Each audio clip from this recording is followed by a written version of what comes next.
All right, let's get started. Richard Stiennon, welcome back to Cybernomics, and thank you for listening to this episode of Cybernomics. Every week, Richard and I go through the security market.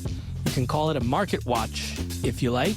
You could even call it Security Market Watch, which is a throwback to what this show was called before Cybernomics. So I guess now it's a segment. So Richard, welcome. I'm so excited to talk to you today about AI, and you're going to make some predictions. Prognosticator of prognosticators. How's life? I'm doing awesome. I am at a stage, my understanding, and people always think I come out of left field with some bizarre prediction about the direction of the world, especially in cybersecurity.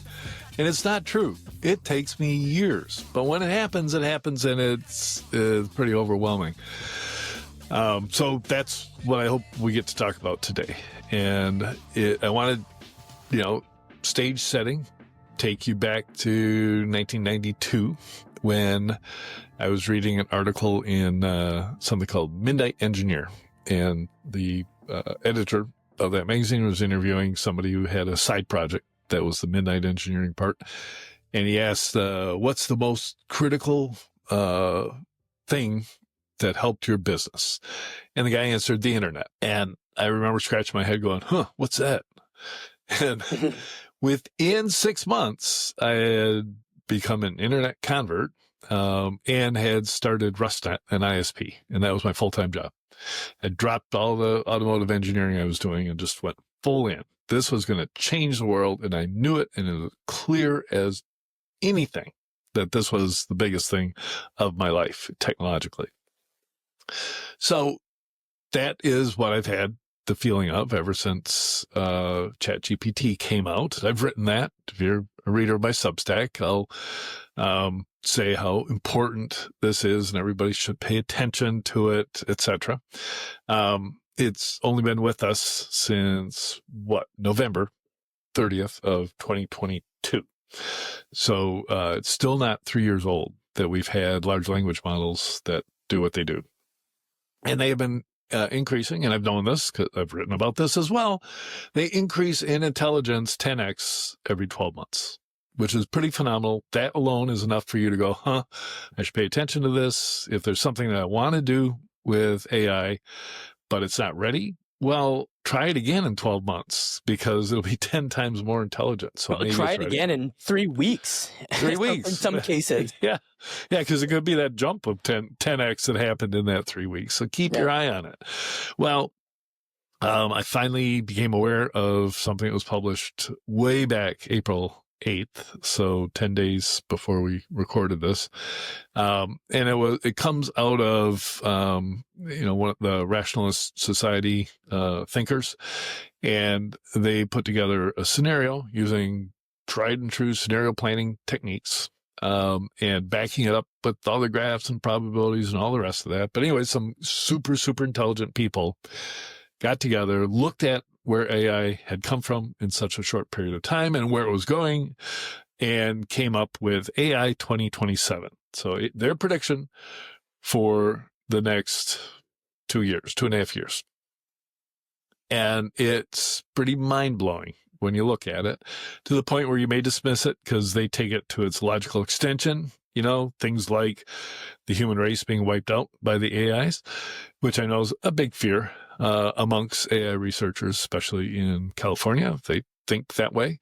I don't think that way, but I haven't written about that yet. But what I did absorb was what they based their prediction on. And here it is, plain and simple. The large foundational model companies, OpenAI, XAI, Google, Anthropic, Tencent, are today using large language models to help them code and come up with their strategies for what to train and how to train and what data sets to use and all the rest of that stuff. They're using AI today. Of course, everybody who touches code should be using AI today. But they're using it significantly already. And I've seen stats, up to 50% for some researchers. So what is going to happen is they are going to train AI researchers to replace the AI researchers that we have, the human researchers that we have. And that will occur throughout 2026. By the end of 2026, they will have accomplished that.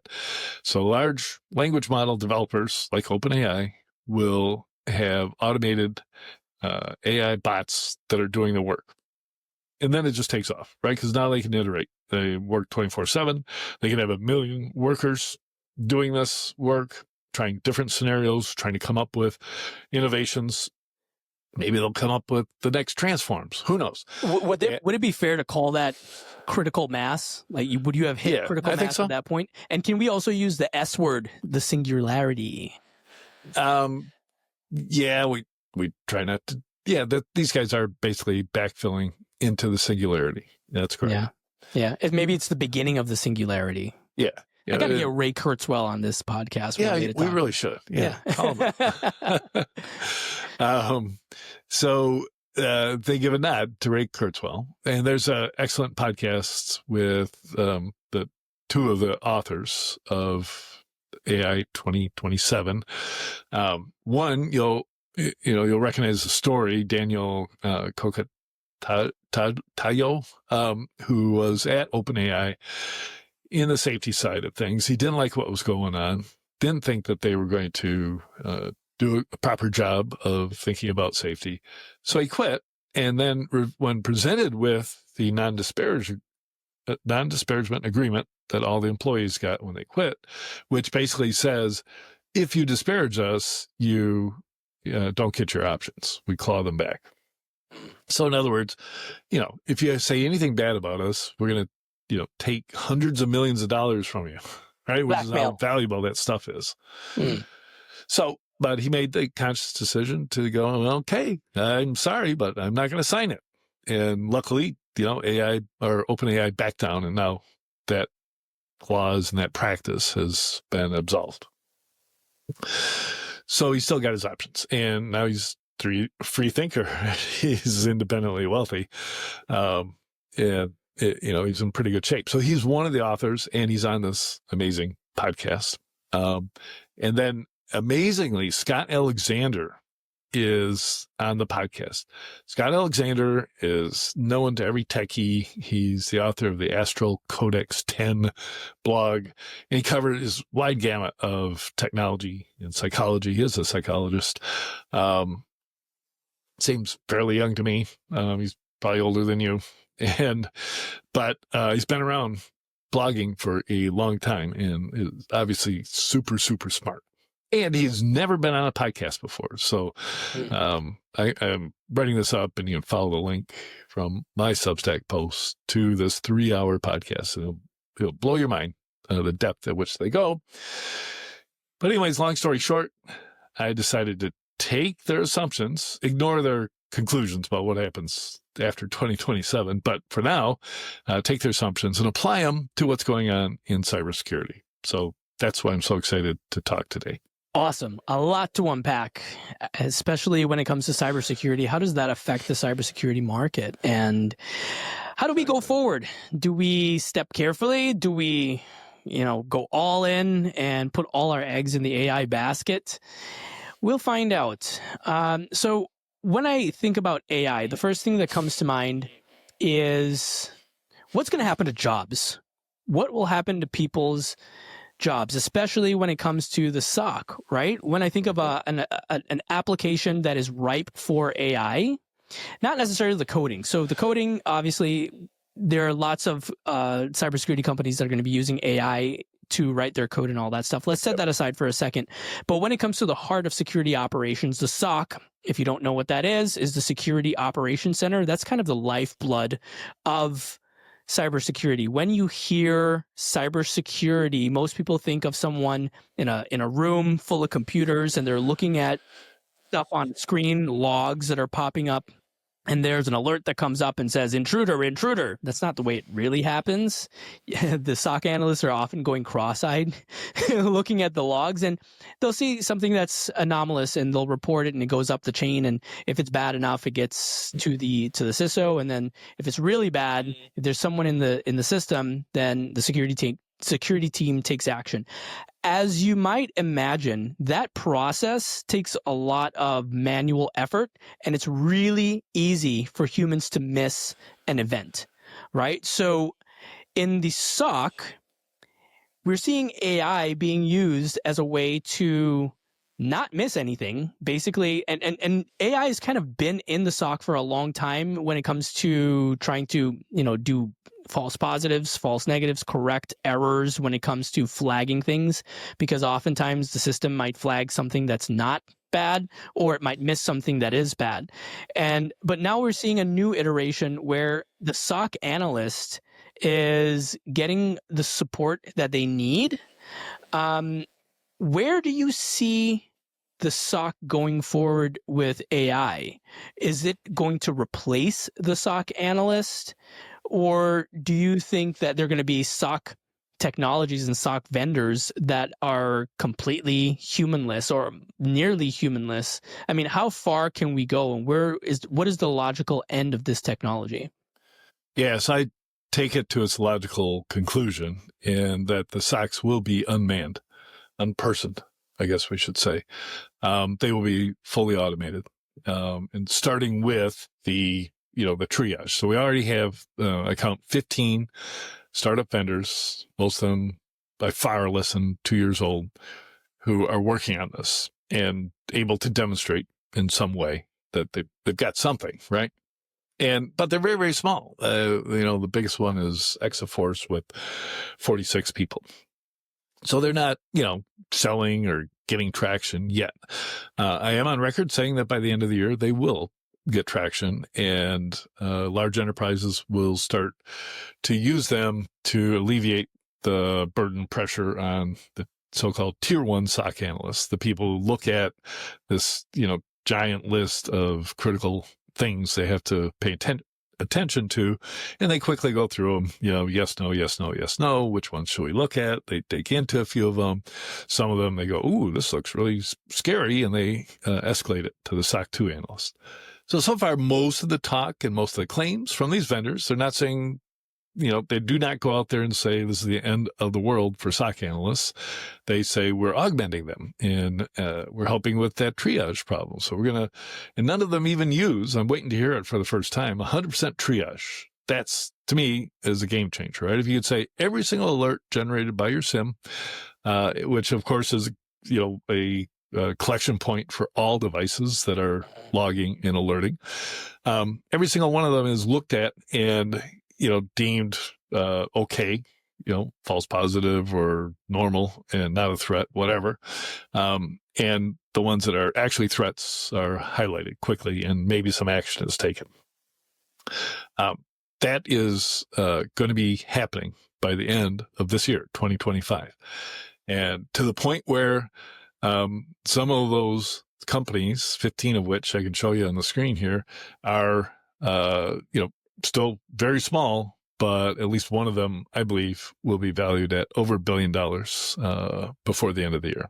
Are you saying that one of them, as in we don't know which one, or right. Do you have your, No, if you were a betting man, would you? I do not, though. But let's just look at it, and then we'll decide how we could come to that conclusion. So while you're bringing that up, I have a theory when it comes to why companies don't say that they're 100% unmanned.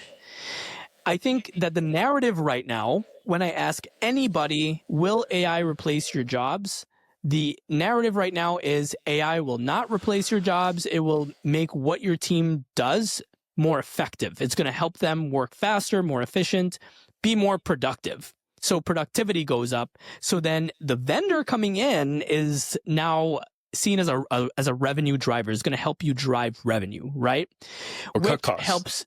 What's that? Or cut costs. Or cut costs, exactly. Yeah. So at any rate, it makes the value seem like a value-added solution, right? So I think that that's a business narrative. I don't think that that's a prediction of what actually will happen. I think you're right. What's going to happen is it's going to replace a lot of people, but I'm really interested to see how the narrative is going to shift once we cross that threshold.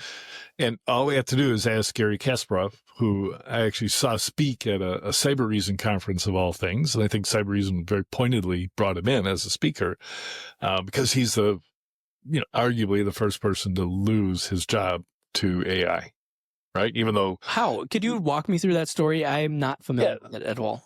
Oh, okay. So over the years, Garry Kasparov was the last world chess champion before AI, and had won multiple years and stayed the world chess champion. And he was always willing to go up against the latest computer. And finally, IBM created Deep Blue or something like that, and it beat Garry Kasparov in a chess master kind of playoff. So multiple games, the computer beat him more times than he beat the computer. Computer won, so he's out of a job, right? A computer can beat him. So what's the point of being the best in the world at what he does when a computer can beat him? And then since then, of course, Google has the most impressive chess bot right now that can beat the Big Blue or Deep Blue, whatever it's called. And it's just amazing. So Garry Kasparov says, look at it, don't think of it as me losing my job. Think of it as now I can play chess and have AI augmentation. And so in the future, you'll have two chess grandmasters playing each other, and each will have their own computer model that they can use to help them choose the next move.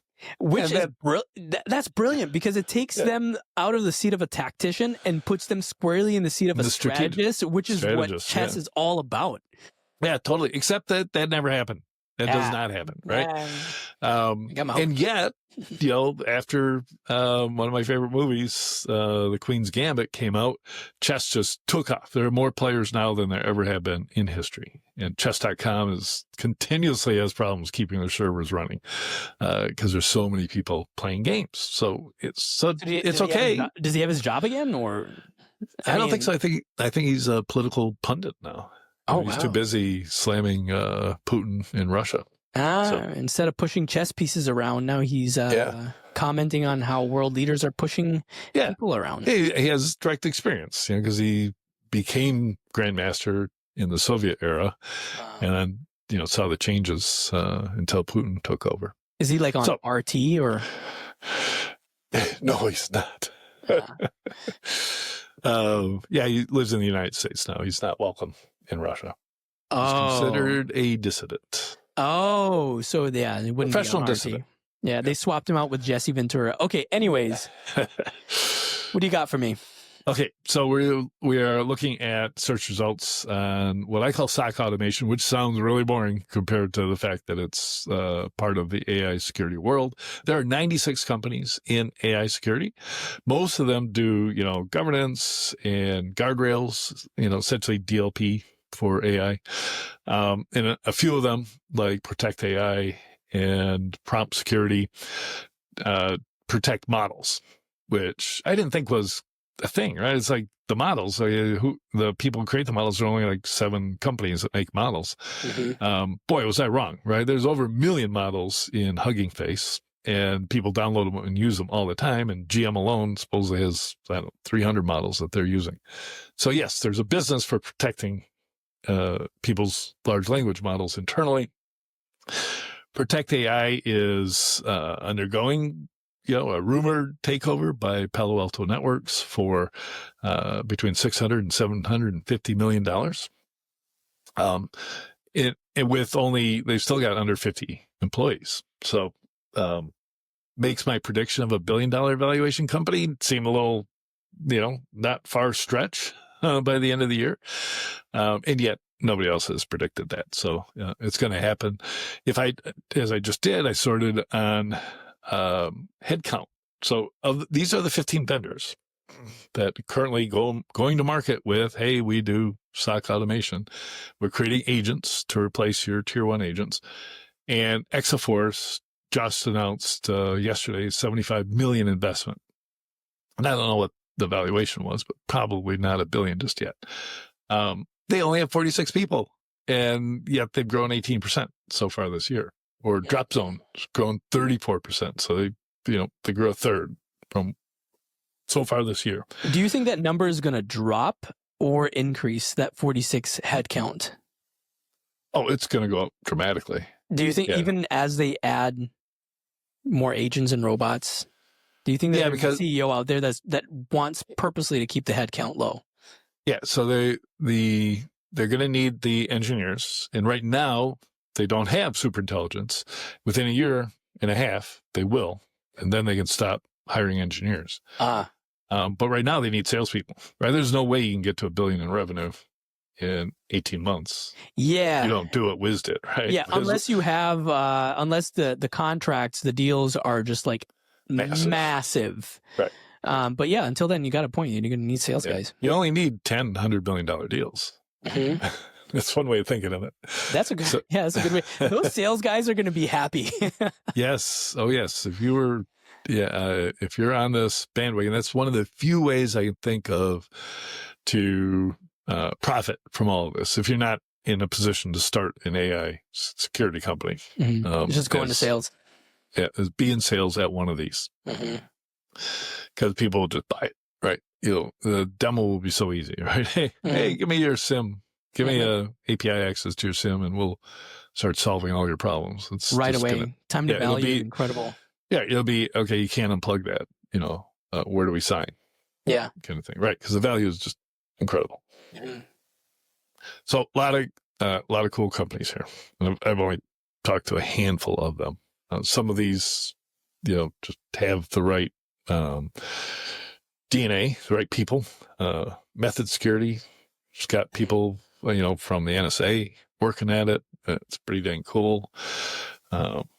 Just awesome stuff. So that's where I start in my list of predictions. And they just keep flowing, right? So this is based on the idea that all these companies will be able to take advantage of superintelligence throughout this coming life cycle, right? So to do what exactly? Yeah, to basically deploy agents that can see see every single log, every single alert, and you'll be turning on all of your alerts that you tuned before, right?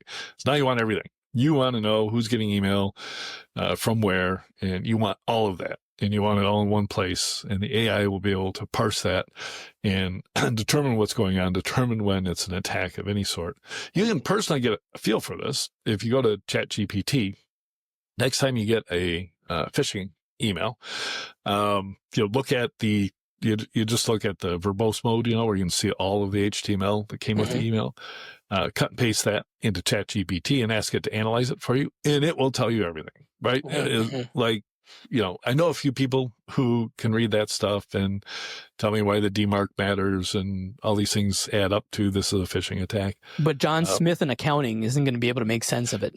Exactly. So, but ChatGPT can, any of the large language models can do that just so easily. Now, just imagine that ability to take 20 pages of text and reduce it down to what it means, and apply it to your reams and reams of logs and alerts that you're getting. And ability, it's agentic. It can say, hey, I need more data. I'm going to go out and scan that endpoint. I'm going to cross compare with where was the owner of that endpoint. Was he or she logged in? Were they in the building? Were they on the road in China? All those millions and millions of factors easily taken care of. And it'll just get better. It's going to be good enough to invest, and you'll be able to logically say, hey, that entry level person I got to hire out of school and start training, who will be a good tier 1 engineer in 2 years. That person costs $50,000. I will pay $50,000 for a single agent to do that work. And it'll be perfect, right? And it'll be, you won't make mistakes. And it'll be like buying 6 because it gives you 24/7 coverage. It takes 6 people in order to accomplish that, right? So, and then, that's where the huge revenue will come from. Let me ask you this, Richard. You obviously understand the ISP space really well. What is this going to do in that space? What do you think? I mean, we're stepping away a little bit from cybersecurity, but when it comes to telecoms and communication and the infrastructure, What do you think AI, how is AI going to play a role in all of that? Are we going to see like faster speeds in our communications? Are we going to see more secure communications? How does that affect that world? Well, I think the first tier will be cost optimization. So if you're a large company, you've got tons and tons of MPLS circuits, which are point-to-point circuits. Quite a lot of them you don't need. And you kick off a study today to say, what if we just went to local internet breakout, bought a bunch of Fortinet gear and connected it to local ISPs and then, VPN'd all over, or use Zscaler or Cato for that purpose. And you quickly find your return on investment for doing that. Or if you need all the direct circuits, you could rehome them. I've seen that done in the past, and it's quite magical when it happens. You can save, 50% of your costs.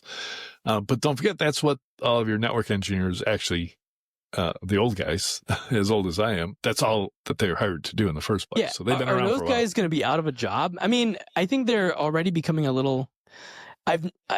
Okay. Yeah, no. I don't want to like expose anybody, but I do know a few of those guys, and companies are really afraid of them because they've got the password to everything and they can bring down your entire network, right? And they're close to retirement. So would AI help companies replace them, or at least, when those guys got, it's a huge absolutely brain drain. Okay. Right. So that guy's sitting in his easy chair behind his desk, and because he knows where all the secrets are hidden, and has a picture in his head of a network that he or she helped build, that person can be replaced overnight by AI. That knowledge base can be. But the hard thing to replace is the person who knows what questions to ask of an AI. And you're going to need those people. Because would that come in the form of a prompt engineer, like someone who's specializing in prompt engineering, or is it like a strategic person who knows how to ask a prompt engineer what to ask the system? Okay. The strategic engineer. Okay. So we will see a shift to the strategic rather than the tactical. Yep. That is, I think, the single craziest thing that's going to happen to the job market. So a lot of these because when you go to school for computer engineering, development, software engineering, anything like that, they don't really teach you anything about the business. And so now you're going to have a whole breed of people who are just like a chess master, right? The one that instead of playing chess, you are telling the model and directing the model at a strategic level on how to play and to beat your opponent. And so I'm really interested in that. Like that's what I want to see, because I think there's money to be made for people like me who are, we've been in the industry for like 10 years, right? So you're in a senior position, right? But you're not a director, you're not a CISO, you're not a business leader yet. But if you've got the strategic chops and you understand enough of how the business works and you know enough about the technology to be dangerous, I think there are going to be a lot of people who are going to start their own businesses, and that's just going to revolutionize the way that we do this whole entrepreneur thing. You're going to have a whole breed of entrepreneurs, and there's a lot of money to be made in that space. Totally agree. And they will be able to convince their current employer. If you're going to ever do that, strike out on your own, the number one way to success is get your current employer to hire you as a consultant. So you strike out on your own. Don't do it like I did, which is just completely shift my career, do something different. Yeah. That way lies poverty for most of your life. A friend of mine is going through this shift herself. She started her own consulting company helping, let's just call them legacy users at these companies, mid-sized companies, use AI and leverage AI. But then she's like, Josh, don't put it out on the internet that we did this podcast. Like, you can post the clips on your page, but I won't be able to post it on mine because I don't want my employer to know. But I'm like, you should help your employer. They should empower you to do this, because number one, they can get you for cheap, because instead of paying you $200,000 a year, they can pay you $70,000 a year as a consultant. The only caveat is that you have other clients, which is not a problem because you're an AI master and you're super efficient. Oh, yeah. Yeah.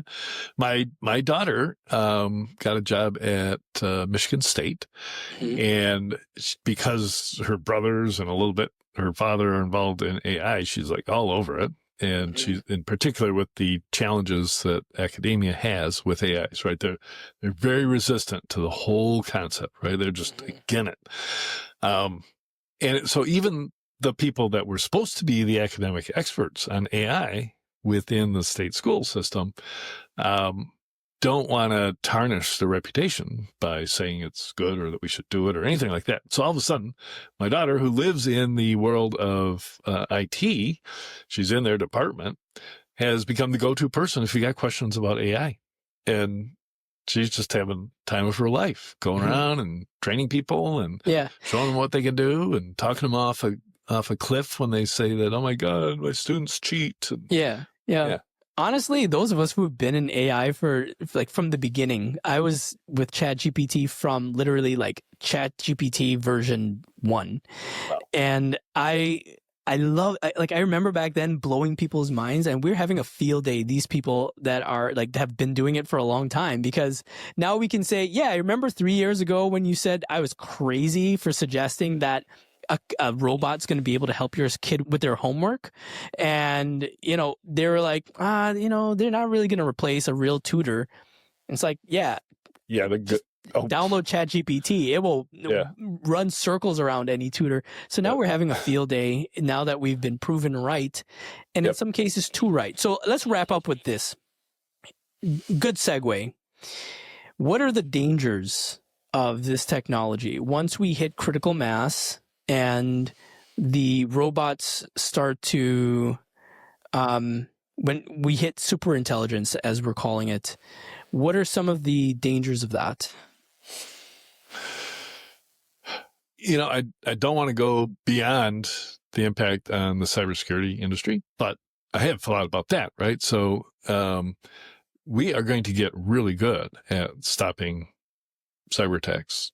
In other words, it's going to work for once, and there will be a reduction in overall cybercrime, and a dramatic reduction to the point where there aren't as many cyber criminals anymore. The low-hanging fruit that they go after today, those that just don't do anything and haven't done anything, that's going to shrink and shrink and shrink, because there'll be service providers that can say, hey, just give it to us. We'll take care of all of your attacks and stop them in the tracks. That is super dramatic. It's going to decimate the cybersecurity industry. There won't be as many vendors as the year before. There will be consolidation. You still need firewalls. So Palo Alto and Fortinet are still going to sell firewalls. You still need multi-factor authentication. You still need sensors all over the place. But there won't be cybercrime. There won't be news every single day of another breach. And that's going to have a big impact on the growth of the industry. Thank God. Do you think that there's going to be a consolidation so Once that massive? Happens, consolidation will be there, right? And we'll... Yep. So the cybersecurity... buy one of everything, and you just, give them your credit card, and you'll have everything you need. So if you were to start a cybersecurity company today, let's think of services, solutions, technologies, tools, Swiss Army knife, you name it. Yep. What would you do for longevity? I would create the sensors and any data efficiency that you can bring to the world, because that'll just lower costs for the users of AI SOC automation. And that's what I do. So your thesis is basically that just to sum this all up, the best application for AI and where we're seeing everything moving, it would be the SOC, correct? Right. Okay. Right. And your prediction is that the SOC will get so efficient that we will see a reduction to cybersecurity attacks to near zero. Like we'll patch all the holes. Well, what's going to happen with the hackers? What if they have super AI? Right. So they will have to have it. Question is, can they afford it? And is it worth the investment? Because don't forget, this 25-year battle we've had is to raise the cost to the point where it's not worth it for the attacker. Yeah. Right? Yeah. And we've never gotten there because, we thought we were getting there, and then Bitcoin comes along and all of a sudden ransomware is possible, so they can go after individuals. And so we never got there. But now this is our chance, so that the only attackers will be the ones that can outspend us, and those are going to be nation states. And it'll be cheaper. Rather than come up with a new attack against somebody protected by AI, they'll have to hire a spy or bribe somebody or kidnap their family in order to get what they want, which is extremely expensive and risky, right? Mm-hmm. Very, very expensive, right? Millions of dollars invested to do an operation like that. It'll be a long time before AI is better than that. So we'll come back basically down to the human element. Like, it's going to be, if you want to break in, you're going to have to trick somebody. You're going to have to James Bond your way into that organization. And you're going to ask them if they're like their martini shaken or stirred, and then wind up in somebody's bed probably, and then get the nuclear codes that way. Good old fashioned police work. Yeah. Yeah. Good old fashioned. Okay. All right, Richard. Great stuff. I mean, we've got some predictions here. And I'm going to hang my hat and bet with you, right? Not real money, because I'm not a betting man. But if I were, I would bet that you're correct. That it's going to be an interesting 5 years down the line. Oh yeah. And we will be covering it here on Cybernomics. And so, Richard, if people want to find you, how can they find you? Yeah, head on over to it-harvest.com, and you'll see all the contact forms and all the rest. Or find me on LinkedIn. I'm there all the time. Yeah, Richard's always posting good stuff on LinkedIn, and I always see people eat it up, and for good reason. It's always really good information, very timely stuff. And sometimes you post stuff right out of IT Harvest, which bodes well for what you guys are doing over there. So if you want to find me, you can find me also on LinkedIn, Josh Bruyning, Bruyning. Quick announcement, my book, The Clothesline, is on Amazon, so you can get the ebook on Amazon right now. Paperback and hardcover will be available later. If you want to learn more about what we do at Bruyning Media, head over to bruyning.com, Bruyning, and keep following us at Cybernomics. And so we'll have an episode with Richard doing our Security Market Watch every Monday. And for interviews and conversations with CISOs and vendors and founders, check us out every Wednesday at 7 a.m. Richard, good to see you again. Thanks. Thanks, Josh.